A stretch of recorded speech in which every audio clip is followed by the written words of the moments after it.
ನಮಸ್ಕಾರ ವೀಕ್ಷಕರೇ. ಎಲ್ಲರೂ ಬಿರಿಯಾನಿನ ತಿಂದಿರ್ತೀರ, ಆದರೆ ಕುಂದಾಪುರ ಸ್ಟೈಲ್ ಬಿರಿಯಾನಿನ ಹೆಚ್ಚಿನವರು ತಿಂದಿರಲ್ಲ. ಹಾಗಿದ್ರೆ ಬನ್ನಿ, ಕುಂದಾಪುರ ಸ್ಟೈಲ್ ಬಿರಿಯಾನಿ ಮಾಡೋದು ಹೇಗೆ ಅಂತ ಈ ವಿಡಿಯೋ ಮೂಲಕ ಹೇಳ್ಕೊಡ್ತೀನಿ ನಿಮಗೆ.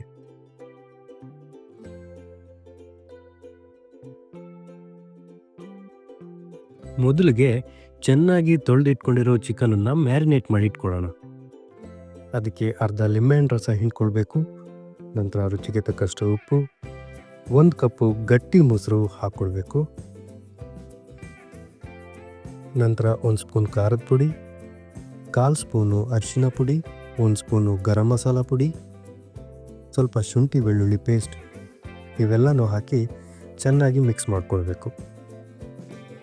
ಇವೆಲ್ಲನೂ ಹಾಕಿ ಚೆನ್ನಾಗಿ ಮಿಕ್ಸ್ ಮಾಡೋದ್ರಿಂದ ನಿಮಗೆ ಬಿರಿಯಾನಿ ತಿನ್ನುವಾಗ ಆ ಪೀಸು ತುಂಬ ಚೆನ್ನಾಗಿ ಟೇಸ್ಟ್ ಕೊಡುತ್ತೆ.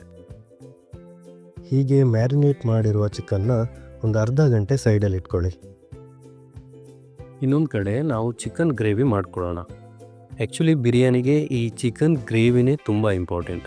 ಇದಕ್ಕೆ ಬೇಕಾಗಿರೋ ಇಂಗ್ರೀಡಿಯೆಂಟ್ಸ್ನ ನಾನು ಮುಂದಕ್ಕೆ ಒಂದೊಂದಾಗಿ ಹೇಳ್ತೀನಿ. ಮಿಕ್ಸಿ ಜಾರ್ಗೆ ಮೀಡಿಯಮ್ ಆಗಿ ಕಟ್ ಮಾಡ್ಕೊಂಡಿರೋ 2 ಈರುಳ್ಳಿ, 2 ಟೊಮೆಟೊ, 6ರಿಂದ 8 ಹಸಿಮೆಣಸು, ಖಾರ ಜಾಸ್ತಿ ಬೇಕು ಅನಿಸಿದ್ರೆ ಜಾಸ್ತಿ ಹಾಕ್ಕೊಳ್ಬೋದು. ಹಾಗೆ 2 ತುಂಡು ಶುಂಠಿ, 8 ಎಸಳು ಬೆಳ್ಳುಳ್ಳಿ, ಹಾಗೆ ಗೋಡಂಬಿ ಆಪ್ಷನಲ್, ಬೇಕು ಅಂದರೆ ಹಾಕ್ಕೊಳ್ಬೋದು, ಇಲ್ಲಾಂದರೆ ಇಲ್ಲ. ಹಾಗೆ ಬಡ ಸೋಂಪು ಹಾಕ್ಕೊಳ್ಬೇಕು. ಮತ್ತು ಒಂದು ಅರ್ಧ ಕಟ್ಟು ಕೊತ್ತಂಬರಿ ಸೊಪ್ಪು ಹಾಕ್ಕೊಂಡು ಚೆನ್ನಾಗಿ ಪೇಸ್ಟ್ ಮಾಡ್ಕೊಳ್ಬೇಕು. ಬನ್ನಿ ಇವಾಗ ರೈಸ್ ಮಾಡ್ಕೊಳ್ಳೋಣ. ನಾನಿಲ್ಲಿ 1 ಗ್ಲಾಸ್ ಬಾಸುಮತಿ ರೈಸ್ ತೊಗೊಂಡಿದ್ದೀನಿ. ಅದನ್ನು 1-2 ಸರಿ ನೀರಲ್ಲಿ ಚೆನ್ನಾಗಿ ತೊಳೆದು ಒಂದು 10ರಿಂದ 15 ನಿಮಿಷ ನೀರಲ್ಲಿ ನೆನೆಸಿಡಬೇಕು. 10 ನಿಮಿಷ ಆದಮೇಲೆ ಕುಕ್ಕರ್ಗೆ ಒಂದು ಸ್ವಲ್ಪ ಎಣ್ಣೆ, ಹಾಗೆ ಚಕ್ಕೆ, ಲವಂಗ, ಮರಾಠಿ ಮೊಗ್ಗು, ಏಲಕ್ಕಿ ಮತ್ತು 2 ಪಲಾವ್ ಎಲೆ, ಇದಿಷ್ಟನ್ನು ಲೋ ಫ್ಲೇಮಲ್ಲೇ ಸ್ವಲ್ಪ ಹೊತ್ತು ಫ್ರೈ ಮಾಡ್ಕೊಳ್ಳಿ. ನಂತರ 2ರಿಂದ 3 ಸ್ಪೂನು ಪೇಸ್ಟ್ ಮಾಡ್ಕೊಂಡಿರೋ ಮಸಾಲೆನ ಹಾಕ್ಕೊಳ್ಬೇಕು. ಅದು ಹಸಿ ವಾಸನೆ ಹೋಗೋ ತನಕ ಸ್ವಲ್ಪ ಹೊತ್ತು ಹುರಿಬೇಕು. ಆಮೇಲೆ ನೆನೆಸಿಟ್ಟಿರೋ ಅಕ್ಕಿನ ಹಾಕ್ಕೊಂಡು ಅದನ್ನು ಸ್ವಲ್ಪ ಹೊತ್ತು ಹುರಿಬೇಕು.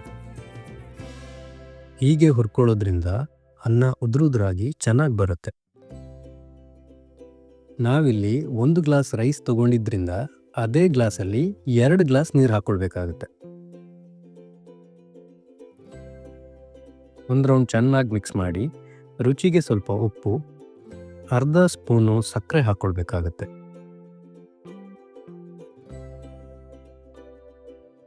ನಂತರ ಕುಕ್ಕರ್ ಲಿಡ್ನ ಮುಚ್ಚಿ 2 ವಿಜಿಲ್ ಹಾಕ್ಸ್ಕೊಳ್ಳಿ.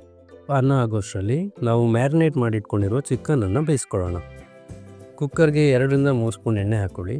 ಅದಕ್ಕೆ ಚಿಕ್ಕದಾಗಿ ಕಟ್ ಮಾಡ್ಕೊಂಡಿರುವಂತಹ ಈರುಳ್ಳಿ ಹಾಕ್ಕೊಂಡು ಹಸಿ ವಾಸನೆ ಹೋಗೋ ತನಕ ಚೆನ್ನಾಗಿ ಫ್ರೈ ಮಾಡ್ಕೊಳ್ಳಿ. ಅದಕ್ಕೆ ಚೆನ್ನಾಗಿ ಮ್ಯಾರಿನೇಟ್ ಆಗಿರುವಂತಹ ಚಿಕನನ್ನು ಹಾಕ್ಕೊಳ್ಳಿ. ಹಾಗೆ ಸ್ವಲ್ಪ ನೀರನ್ನು ಹಾಕ್ಕೊಂಡು ಕುಕ್ಕರ್ ಲಿಡ್ನ ಮುಚ್ಚಿ 2ರಿಂದ 3 ವಿಜಿಲ್ ಹಾಕ್ಸ್ಕೊಳ್ಳಿ. ಬಾಯ್ಲರ್ ಚಿಕನ್ ಆಗಿರೋದ್ರಿಂದ ಬೇಗ ಬೇಯುತ್ತೆ. ಬನ್ನಿ ಹಾಗೆ ರೈಸ್ ಏನಾಗಿದೆ ಅಂತ ನೋಡೋಣ. ರೈಸ್ 2 ವಿಜಿಲ್ ಆಗಿದೆ, ಬಿಸಿ ಕೂಡ ಆರಿದೆ. ಕುಕ್ಕರ್ ಲಿಡ್ನ ಓಪನ್ ಮಾಡಿ ನೋಡಿ, ರೈಸ್ ಎಷ್ಟು ಚೆನ್ನಾಗಿ ಉದ್ರಾಗಿ ಬಂದಿದೆ. ಈ ಕಡೆ ಚಿಕನ್ ಕೂಡ 2 ವಿಜಿಲ್ ಆಗಿದೆ. ಓಪನ್ ಮಾಡೋಣ. ಚಿಕನ್ ಕೂಡ ಬೆಂದಿದೆ. ಈಗ ಚಿಕನ್ ಗ್ರೇವಿ ಮಾಡ್ಕೊಳ್ಳೋಣ. ಒಂದು ಪಾತ್ರೆಗೆ ಸ್ವಲ್ಪ ಎಣ್ಣೆ, ಪೇಸ್ಟ್ ಮಾಡ್ಕೊಂಡಿರೋ ಮಸಾಲೆ, ಕನ್ಸಿಸ್ಟೆನ್ಸಿ ನೋಡಿಕೊಂಡು ನೀರು ಸ್ವಲ್ಪ ಹಾಕ್ಕೊಳ್ಳಿ. ನಂತರ ಅದಕ್ಕೆ ಅರ್ಧ ಸ್ಪೂನ್ ಅರಿಶಿನ, 1 ಸ್ಪೂನ್ ಧನಿಯಾ ಪುಡಿ, ಹಾಗೆ 1 ಸ್ಪೂನ್ ಗರಂ ಮಸಾಲೆ ಪುಡಿ, 1 ಸ್ಪೂನ್ ಖಾರದ ಪುಡಿ, ಹಾಗೆ ರುಚಿಗೆ ಬೇಕಾದಷ್ಟು ಉಪ್ಪು ಹಾಕ್ಕೊಂಡು ಚೆನ್ನಾಗಿ ಮಿಕ್ಸ್ ಮಾಡ್ಕೊಳ್ಳಿ. ಹಸಿ ವಾಸನೆ ಹೋಗೋ ತನಕ ಚೆನ್ನಾಗಿ ಕುದಿಸ್ಕೊಳ್ಳಿ. ಹಸಿ ವಾಸನೆ ಎಲ್ಲ ಹೋದಾದ್ಮೇಲೆ ಬೇಯಿಸ್ಕೊಂಡಿರೋ ಚಿಕನನ್ನು ಹಾಕ್ಕೊಂಡು ಒಂದು 5ರಿಂದ 10 ನಿಮಿಷ ಹಾಗೆ ಬಿಟ್ಬಿಡಿ. 5ರಿಂದ 10 ನಿಮಿಷ ಆದಮೇಲೆ ಗ್ರೇವಿನೆಲ್ಲ ಒಂದು ಪಾತ್ರೆಗೆ ತೆಗೆದಿಟ್ಕೊಳ್ಳಿ. ನಂತರ ಕುಕ್ಕರ್ಗೆ ಚಿಕನ್ ಪೀಸ್ ಹಾಕ್ಕೊಳ್ಳಿ. ಅದರ ಮೇಲೆ ಮಾಡಿಟ್ಕೊಂಡಿರೋ ರೈಸ್ನ ಹಾಕ್ಕೊಳ್ಳಿ. ಇದೇ ಥರ 3 ಲೇಯರ್ ಮಾಡಿಕೊಂಡು ಕುಕ್ಕರ್ ಲಿಡ್ನ ಮುಚ್ಚಿಬಿಡಿ. 5 ನಿಮಿಷ ಆದಮೇಲೆ ಕುಕ್ಕರ್ ಲಿಡ್ನ ಓಪನ್ ಮಾಡಿ.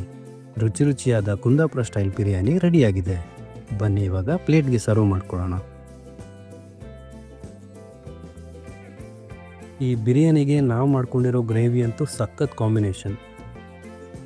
ಒಂದು ಸರಿ ತಿಂದರೆ ಮತ್ತೆ ಮತ್ತೆ ಮಾಡ್ಕೊಂಡು ತಿನ್ನೋಣ ಅನಿಸುತ್ತೆ. ನೀವು ಮನೇಲಿ ಈ ರೆಸಿಪಿನ ಟ್ರೈ ಮಾಡಿ ಹೇಗಿದೆ ಅನ್ನೋದನ್ನು ಕಮೆಂಟ್ಸ್ ಮೂಲಕ ತಿಳಿಸಿ.